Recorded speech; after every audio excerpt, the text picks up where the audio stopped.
Hello，大家好，今日第6日啦，係2月6號啦吓，又見到我啦。琴日咧我就完成咗88個鐘斷食之後，食咗2餐非常豐富嘅午餐同埋晚餐啦。咁啱啱亦都係而家已經係25個鐘頭嘅斷食，琴晚8點到而家都未食嘢嘅，係啦。咁咧我就想話俾大家知咧，原來咧我琴日食嘅嘢咧就係食2樣嘢。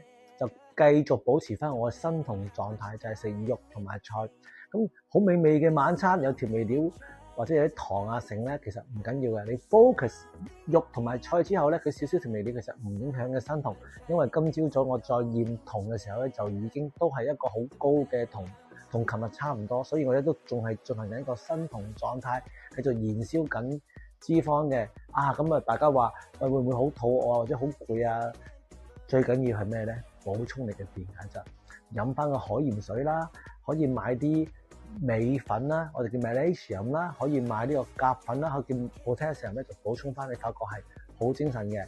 咁斷食唔食嘢，咁梗係會肚餓啦。咁肚餓就係一個意志力嘅啫，10零分鐘過咗又冇噶啦。咁啊，一日有幾次呢啲時間咧，咁啊整整下你就慣噶啦。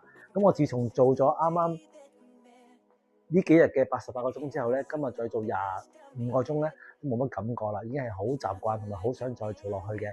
咁所以咧，我會繼續努力噶啦 ，keep 住呢件事，希望喺情人節之前、過年前咧，我就可以達到72kg，耶！